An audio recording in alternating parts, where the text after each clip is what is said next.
నుంచి ఏ విమర్శలు నేను చేశానో ఆ విమర్శల్ని నేను ఎక్కడైనా వెనక్కి తీసుకున్నానో ఇప్పటిదాకా చరిత్రలో? మంచిదే, ముక్కు చెవులు కోయడం మంచిదే, మంచి పని చేశారు, సీతని వదిలిపెట్టడం మంచి పని చేశారు నేను ఎక్కడ అన్నానా అంటే ఖచ్చితంగా నా అభిప్రాయం మార్చుకున్నట్టు.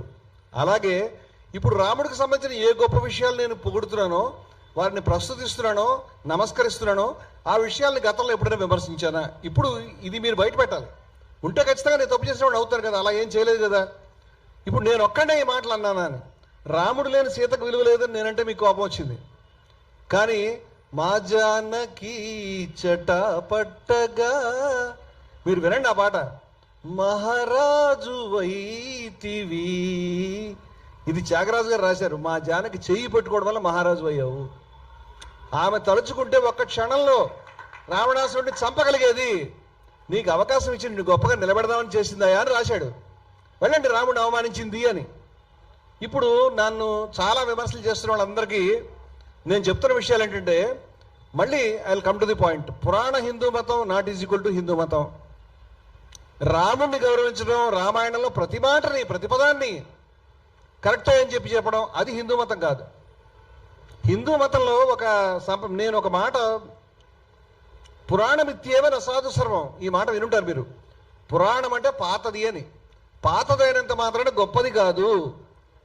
పురాణమిత్యేవ నసాధు సర్వం నచాపి కావ్యం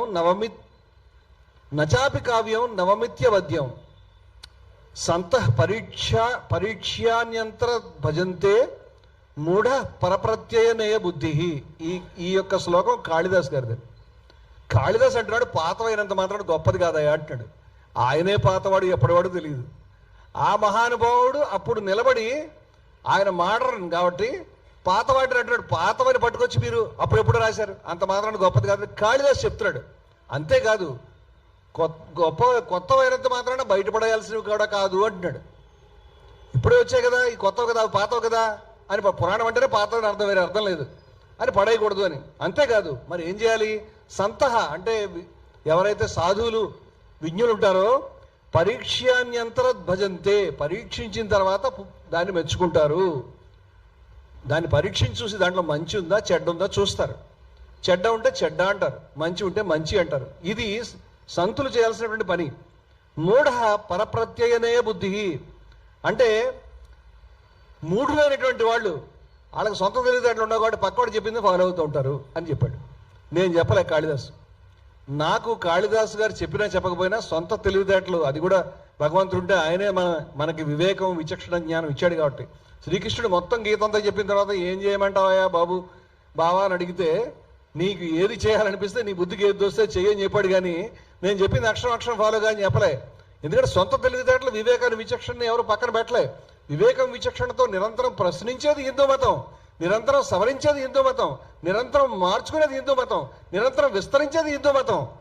అందువల్ల మాకు ప్రశ్నోపనిషత్తు ఉన్నది. అందుచేత కేనోపనిషత్తు, కేన అంటేనే ప్రశ్న. అది ఎందుచేత, దేనివల్ల, ఈ ప్రశ్నలు ఎప్పుడు మేము వదిలిపెట్టలే. ప్రశ్న ధిక్కారం హిందూ మతంలో ఒక ప్రధానమైనటువంటి భాగం అని నేను చెప్తున్నాను మీకు. ఇక్కడ రాముణ్ణి ఒక పరబ్రహ్మ స్వరూపంగా, ఆ పేరు రామ అంటే దైవం యొక్క అక్షరతత్వం యొక్క పరబ్రహ్మతత్వం యొక్క పేరుగా మనం స్మరించేటువంటి వాళ్ళం. నేను అదే విధంగా స్మరిస్తాను. నాకు ఆత్మ బ్రహ్మం రామ అనే శబ్దాల మధ్య తేడా తెలియదు. అందుచేత జై శ్రీరామ్ జై సీతారాం అన్నాక నాకు అభ్యంతరం లేదు. జై సీతారాం మరింత ప్రియంగా ఉంటుంది. ఎందుకంటే జై సీతారాం మేము ఎప్పుడు అని నినాదం. నార్త్ ఇండియా కూడా జై సీఆరాం అంటారు. కొత్తగా జై శ్రీరామ్ మీరు తెచ్చారు, కొత్తగా ఒంటిరాముడి విగ్రహాలు పెడుతున్నారు. నాకు నార్త్ ఇండియాలో ఉండాలో తెలియదు. ఈ ఉత్తరాది మతం యొక్క దాడిది. దక్షిణాదిలో మాకు ఇలాంటివి లేవు, మేము చూడలేదు ఇలాంటివన్నీ కూడా. రాముడు సీత లేనిదే మాకు కంప్లీట్ కాదు. హనుమంతుడి విగ్రహం ఒకటే పెడతాం, అది అన్ని చోట్ల ఉంటుంది. ఎక్కడైనా ఉంటే చెప్పండి. అదేవిధంగా రాముడికి నేను జయజయలు చెప్తున్నానంటే రాముణ్ణి పరబ్రహ్మ స్వరూపంగా భావించి మాత్రమే జయజయలు చెప్తున్నాను. ఈ యొక్క పురాణంలోనే ప్రతి ఒక్క విషయాన్ని అంగీకరించి కాదు. ఇక్కడ రాముడి గురించి పురాణంలో నువ్వు వక్రీకరించావు అని చెప్తున్నారు.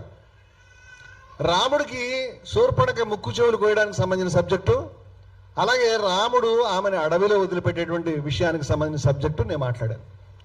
రాముడు సీతని అడవిలో వదిలేయటం, ఇక్కడ ఈ వీడియోలో లేనటువంటి మరి ఎలా కొత్త వీడియోలు తీస్తారు కదా మీరు, నావే ఆ వీడియోలు మీరు తీస్తారు కాబట్టి దానికి కూడా జవాబు చెప్తాను. నేను అన్ని వీడియోలు ఇక్కడ ప్లే చేయలేను కదా.